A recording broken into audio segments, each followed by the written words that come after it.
Prefetto, cosa è emersa da questa riunione al vertice con i sindaci della provincia? Quali le soluzioni che avete trovato per questo problema di grave emergenza idrica? Bene. Chiariamo subito che l'intervento del prefetto, della prefettura, è un intervento per garantire serenità ai cittadini, ordine e sicurezza pubblica, salubrità. Non siamo noi, non è la prefettura chiaramente che deve trovare l'acqua e portarla ai cittadini. Il servizio idrico è gestito sotto l'egida della Regione, dalle ATI e dalle società come AICA che ne sono le emanazioni sul territorio. Quello che abbiamo voluto fare è cercare di aiutare questo sistema, questo dispositivo a trovare nuove fonti, mettendo a disposizione i poteri autoritativi della prefettura.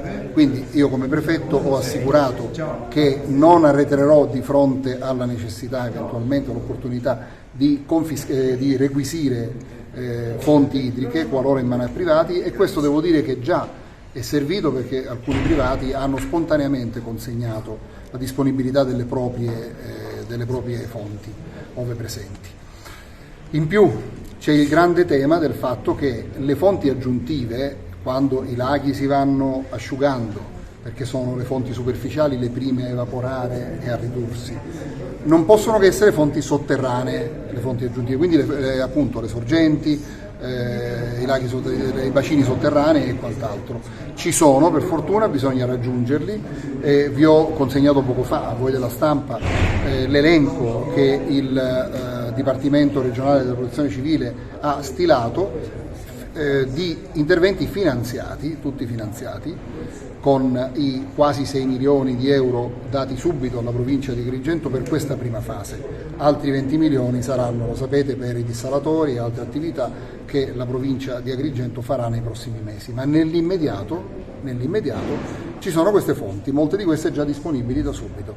Come portarle a casa dei cittadini? Sono fonti che non necessariamente sono collegate agli acquedotti già esistenti. Ci sono le autobotti. Tuttavia la parola autobotti, autobottisti evoca immediatamente l'idea di un servizio, di un mondo ai margini della legalità, dove in passato si è spesso dubitato della legittimità del poter portare acqua e della legittimità di poterla vendere soprattutto. E infatti non è legittimo, è legittimo soltanto il trasporto, ma lo è perché insieme con AICA si è studiato un nuovo sistema. Chi ha bisogno dell'acqua perché non gliene è arrivata abbastanza avrà direttamente da AICA, con le autobotti dell'AICA, un servizio integrativo ove non riesca per esempio a riempire le cisterne. E naturalmente per questo servizio ci saranno le priorità classiche stabilite dalla norma, cioè chi ha un disabile in casa, le strutture sanitarie e poi così discendendo. Per chi invece non è collegato a un impianto di distribuzione, e ce n'è tanti, o perché non sono collegabili perché sono in campagna, o perché purtroppo non si sono collegati negli anni scorsi, magari perché seconde case, e hanno valutato troppo costoso il collegamento, hanno preferito rifornirsi con le autobotti volta per volta. Bene, per questi gli autobottisti d'ora in poi potranno operare solo se trasporteranno acqua dell'AICA regolarmente pagata. Come si fa?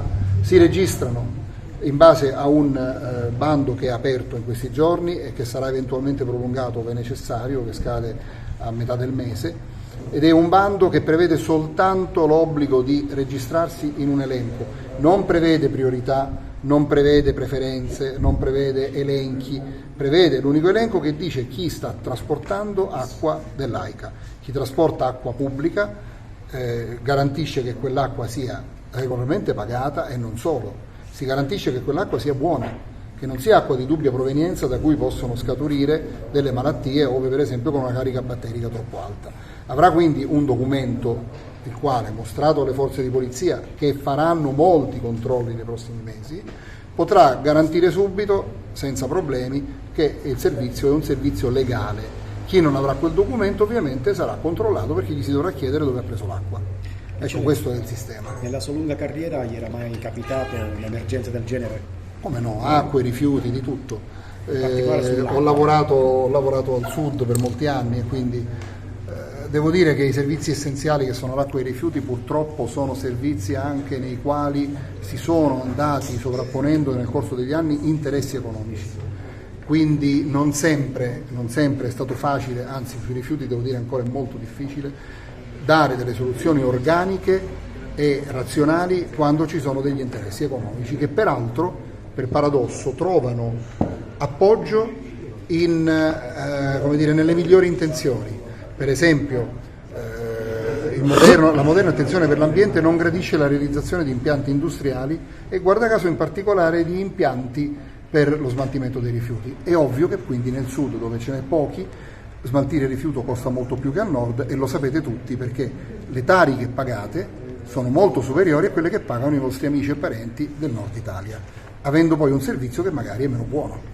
Sciacca, eccellenza, metà degli abitanti non sono in regola? A Sciacca sì, molti abitanti non è che non siano in regola, non sono collegati, non sono allacciati. Devo dirvi però che negli ultimissimi giorni, da quando Sciacca si è affrontato e risolto il problema degli autobottisti, Sciacca è stato un po' un case study, no? L'esempio che seguiamo per tutta la provincia, si sono andati a regolarizzare non solo molti autobottisti, ma anche molti cittadini hanno chiesto l'allaccio, perché a quel punto, se io vedo che l'allaccio comunque mi costa di meno, certo all'inizio c'è un costo a sostenere, il contatore, lo sapete tutti, ma nel corso del tempo me lo vado riguadagnando, e la collettività ci guadagna cosa? Ricordate cosa vi ho detto prima, l'acqua entra ma poi esce, l'acqua esce sotto forma di acque bianche e acque nere, il canone di depurazione fa parte della bolletta, ma è fondamentale, perché è quello il punto critico del servizio oltre alla fornitura. Cosa facciamo poi delle acque nere e delle acque bianche?